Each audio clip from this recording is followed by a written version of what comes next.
La comparecencia del doctor en Física Teórica, al que damos la bienvenida, el doctor don Antonio Turiel Martínez, para informar en relación con la materia objeto de estudio de la ponencia sobre los retos de una transición energética sostenible, constituida en el seno de la comisión. Tiene usted la palabra, profesor. Hola, buenas tardes. Les agradezco que me haya invitado a participar en esta ponencia. Como muchos de ustedes sabrán, yo hace años que me dedico a estudiar el problema de la disponibilidad de recursos energéticos y la transición energética desde un punto de vista más global de política energética. Teniendo en cuenta lo escaso del tiempo de la intervención, pues lo que haré simplemente será tratar someramente un par de aspectos que yo creo que son de su general interés.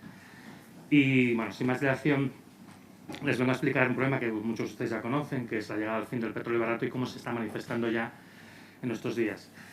Hace unas semanas, Repsol anunció su nuevo plan estratégico para este lustro, del año 2021 al 2025, y una cosa que destaca, por ejemplo, en esta noticia, es que Repsol va a destinar 150 millones de dólares al año para la búsqueda y puesta en explotación de nuevos yacimientos de petróleo. Esta cantidad, que puede parecer muy grande, es la 10ª parte de lo que invertía en el año 2014. Repsol, desde el año 2014 hasta ahora, ha ido disminuyendo progresivamente la cantidad de dinero que destina a buscar los yacimientos de petróleo y ponerlos en explotación. Y esto no es algo único de Repsol, sino que es un fenómeno que se está dando a escala global.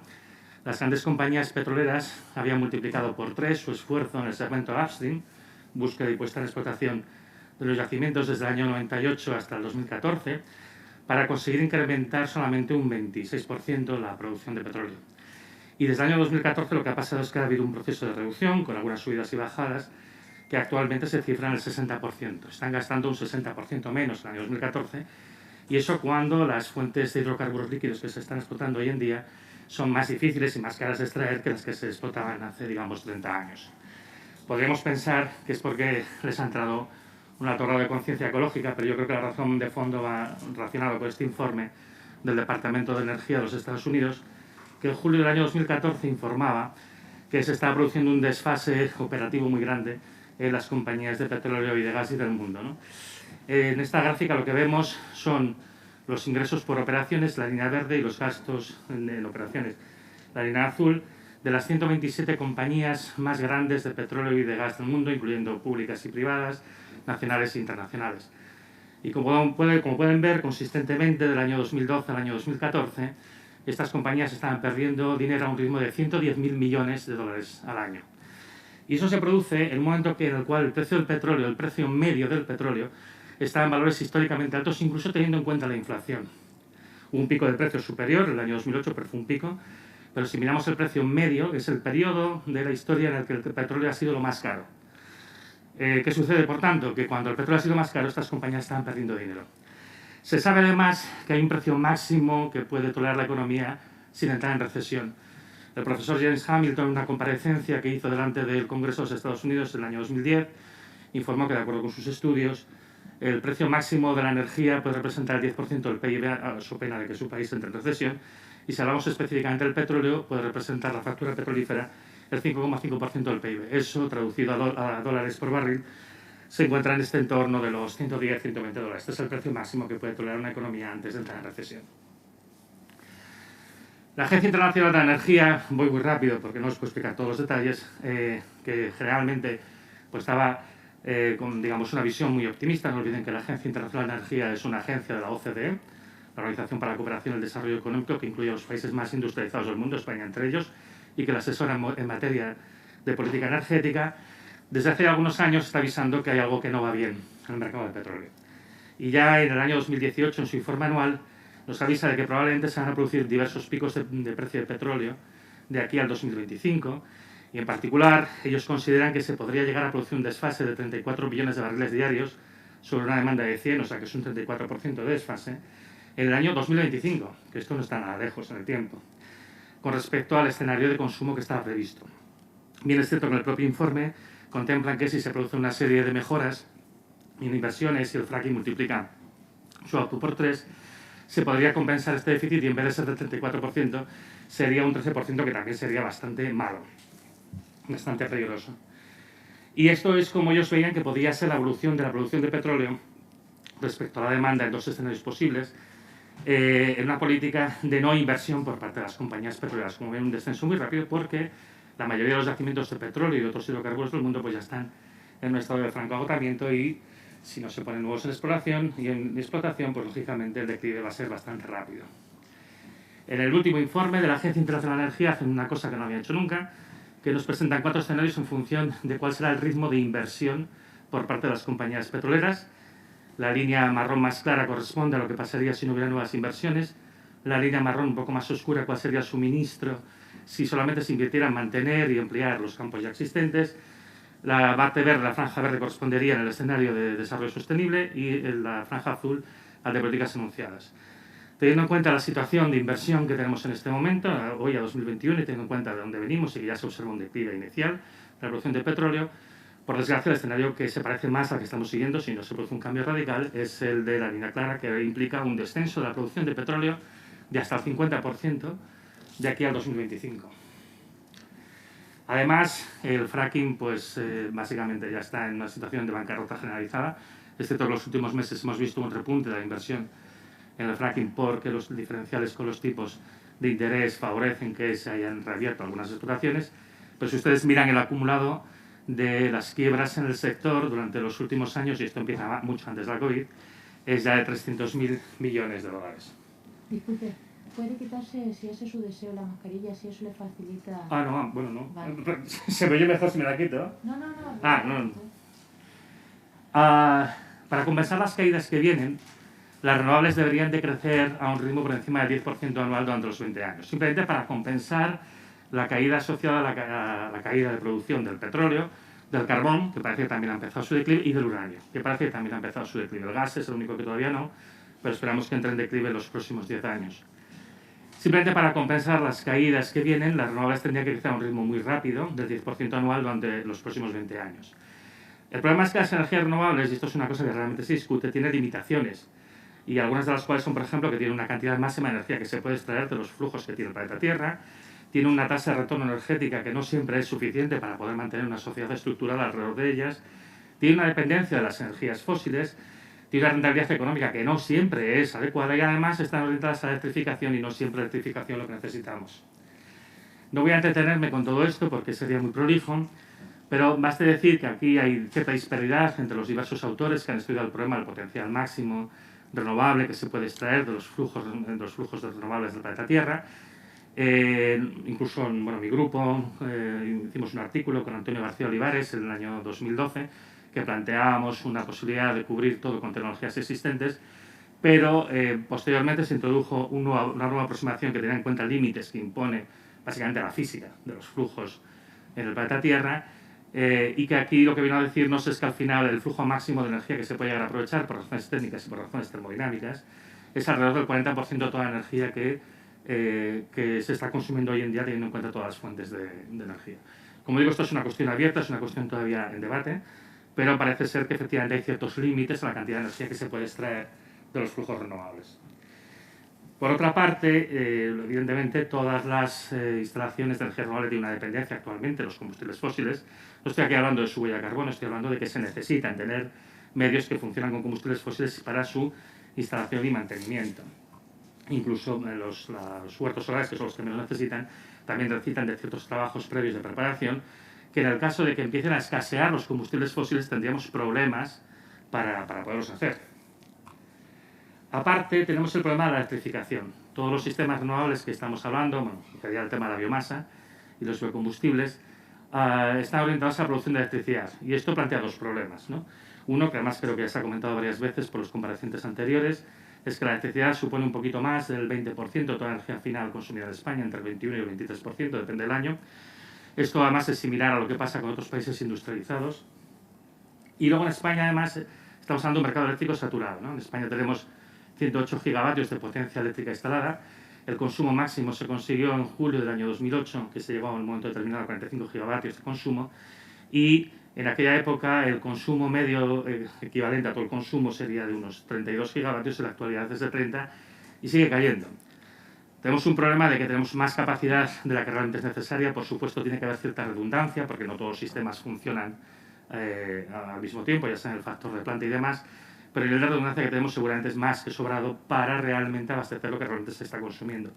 Y lo que tendríamos que plantearnos más bien es cómo podemos consumir este exceso de energía eléctrica que estamos produciendo, que realmente no sabemos cómo, hacerlo de una manera rentable. Y esto nos lleva a la cuestión del hidrógeno. La idea que ha recibido un impulso recientemente es el tema del hidrógeno verde. Estuve el otro día, asistí a una conferencia del Club de Roma justamente sobre el tema del hidrógeno, y uno de los ponentes, en un arranque de sinceridad, comentó: hace 20 años intentamos imponer la idea del hidrógeno y tal, y bueno, en aquel momento no se pudo conseguir. Hace 10 años lo intentamos otra vez y no se pudo conseguir, y ahora esperamos que a la tercera sea la vencida. Hay un problema, hay cuestiones técnicas que ustedes ya conocen porque ya se han hablado de ellas.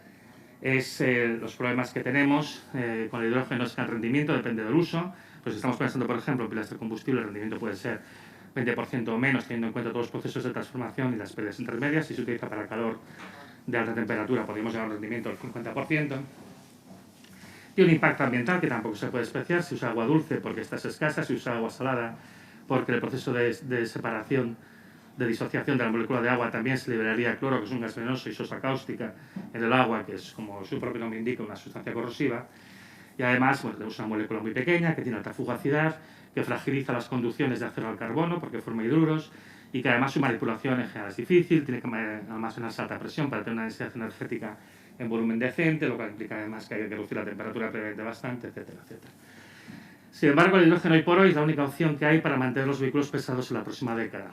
Entonces, apostamos por el hidrógeno verde porque es una solución que está orientada al mantenimiento del actual modelo industrial, y particularmente pues todos los camiones que están en marcha ahora mismo en la Unión Europea. Es que si no es con hidrógeno, no va a poder ser con otra cosa, teniendo en cuenta que la producción de diésel ya está en caída desde el año 2015. Nos enfrentamos los próximos años a un escenario pues bastante complicado, y todo el escenario que partimos de la COVID-19 pues se va a ver agravado por la debilidad estructural del sector de la energía, debido a la política, como les he explicado, seguida por las compañías petrolíferas durante los últimos 10 años, que haya un escenario de desabastecimiento de petróleo en mayor o menor medida durante el próximo lustro es, por desgracia, probable, y aquí se requerirá la intervención de los Estados para paliar los posibles efectos que se puedan producir. En todo caso, la transición renovable no sea ni sencilla ni barata ni rápida, no tenemos tanta cantidad de energía como muchas veces decimos que tenemos, necesitamos materiales que vienen de fuera, cuyo abastecimiento se va a ver comprometido por la falta de petróleo, y un sinnúmero de otras cuestiones que merecería la pena analizar con un poco de cuidado.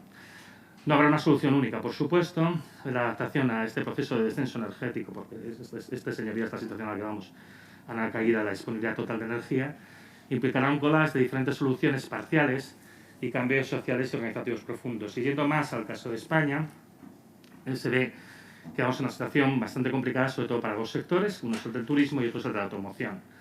Los dos afectados por la falta de disponibilidad ahora mismo, pues, la que se va a producir los próximos años, de petróleo, y lo que va a afectar al transporte, y también pues que la gente lógicamente se va a plantear si le merece la pena comprar un coche o no.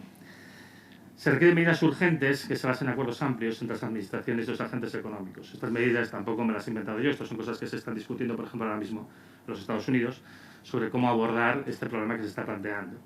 Hay que racionalizar el transporte, hay que intentar básicamente disminuir las redes logísticas para que no haga falta transportar tantas materias de un lado a otro. Hay que relocalizar la actividad todo lo que sea posible. Si la abundancia de petróleo barato favoreció la globalización, la ausencia de petróleo barato y abundante va a favorecer un proceso de relocalización, tanto si queremos como si no. Y además, convendría tener planes de contingencia delante de posibles interrupciones en el suministro, porque es una cosa para la que no estamos preparados, y pueden producirse interrupciones de suministro de todo, no solo de petróleo, sino de todas las mercancías que se transportan con el petróleo y las que se derivan de él. Desgraciadamente no tenemos ninguna intención de abordar los problemas desde la base, que es básicamente pues, que tenemos un modelo de sociedad que es extractivista y basado en el crecimiento económico a ultranza, y ya se están planteando algunos retos bastante importantes. He comentado el del diésel, ahora les comentaré el de los plásticos, y algunos que se van a vislumbrar en el futuro próximo, la caída rápida de producción de hidrocarburos, pero todas las soluciones que estamos intentando proponer se basan en análisis parciales de ciertos sectores, que ellos lógicamente conocen su sector y conocen lo que ellos piensan hacer, y no ven el cuadro global de los problemas que puede haber para mantener esta matriz industrial inalterada. Desgraciadamente, si nosotros pensamos que no va a haber problemas de suministro, si pensamos que todo va a poderse hacer exactamente igual que ahora, si pensamos que el acero va a seguir llegando de fuera para que nosotros lo podamos consumir, y el litio y el cobalto y el cobre de las minas de Chile que ya están en declive, pues nos podemos encontrar con una situación bastante complicada que eventualmente podría llevarnos a un colapso de la sociedad. Además, muchas de estas soluciones que se están proponiendo tienen impactos ambientales que son significativos. Y es importante abordarlos también. Evidentemente habrá que tomar decisiones de qué es lo que se hace y lo que no, buscando cuál es el mayor beneficio social, pero si se minimizan los problemas ambientales podemos llegar a un problema de agravar la degradación ambiental que ya estamos sufriendo a nivel planetario, que incluye el cambio climático e incluye muchos otros factores. Hace falta un cambio radical, en mi opinión, del discurso, pasando de este posibilismo tecno-optimista, y se lo dice una persona que tiene una formación técnica. Yo soy físico y matemático, físico teórico, trabajo con ingenieros, hago proyectos para la Agencia Espacial Europea, tengo un buen conocimiento técnico de lo que se puede hacer. No, evidentemente no lo conozco todo, pero no soy una persona que en absoluto sea un outsider. Y a veces se hacen unas formulaciones que se basan en un optimismo que no está refrendado por la capacidad real. Obviamente puede haber desarrollos en el futuro y bienvenidos desarrollos que nos ayuden a hacer frente a esta situación, pero partiendo de donde estamos tampoco hay que lanzar las campanas al vuelo, porque ahora mismo tenemos que hacer frente a problemas muy graves en los próximos años y no contamos con todos los medios que a veces se dice contar. Tenemos que ir hacia apuestas por cosas más realistas, sobre todo teniendo en cuenta los escasos plazos de tiempo que nos han quedado después de tantos años. Les quiero hacer un pequeño comentario sobre la escasez que viene, ¿no? Esto es una cosa que a mí me hizo gracia. Yo a veces tomo alguna Coca-Cola cero, es verdad. Y he visto que ha habido un cambio de diseño muy interesante en las latas de Coca-Cola. Hemos pasado de este diseño de la izquierda, que es el más habitual, a este otro diseño, que además es poco legible, porque ponen letras negras sobre fondo rojo, un rojo además brillante, que es un diseño realmente muy malo, porque es prácticamente ilegible lo que está allí. Este cambio de diseño es bastante interesante porque lo que hacen es una sustitución de los pigmentos. En este momento están escaseando ciertos pigmentos en el mercado, no sé si lo saben. Hay un problema en el mercado de los plásticos que por lo menos se remonta al 2017, con algunos problemas de producción de nylon, y que se ha ido extendiendo al resto de las materias que se derivan del petróleo, porque claro, si el petróleo convencional, que es el petróleo que es de más fácil uso y más de donde traemos más materias primas, está empezando a escasear, pues ahora está empezando a afectar a todo el resto de los plásticos y pigmentos que estamos usando. Esto es un ejemplo de adaptación del mercado a una situación de escasez sobrevenida. Lo que pasa es que es un planteamiento coyuntural. Se basa en la idea de que este problema es temporal y va a pasar, cuando el problema más probablemente es un problema estructural, es un problema permanente. Tenemos que hacer frente a esto. Y además, no solo es un tema de pigmentos, de que escasean ciertos colores de negro y de rojo, está en un problema de que ya también está empezando a escasear por resinas epoxi o otros tipos de plástico que son muy utilizados por la industria. La Comunidad Valenciana ahora mismo hay una gran preocupación por el encarecimiento de las materias primas, y en particular en el sector de la juguetería y del calzado, porque están viendo que hay problemas para abastecerse de ciertas materias plásticas que están utilizando. Añádele a esto a la escasez creciente de microchips que se está produciendo, que tiene muchos factores añadidos, ahí es multifactorial, no solamente es un problema energético, pero también tiene una componente energética y otra componente ambiental, y luego, por supuesto, unas cuantas componentes geopolíticas. Combinen todo eso y piensen que a lo mejor en los modelos de transición que estamos planteando estamos partiendo la base de que vamos a disponer de una gran cantidad de materiales que vienen de fuera y no tenemos garantizado que eso se vaya a poder mantener en los años que vienen, sobre todo si las redes de suministro global están afectadas por un problema de escasez relativamente rápida de petróleo. Y bueno, por el tiempo que tengo, básicamente esto es todo.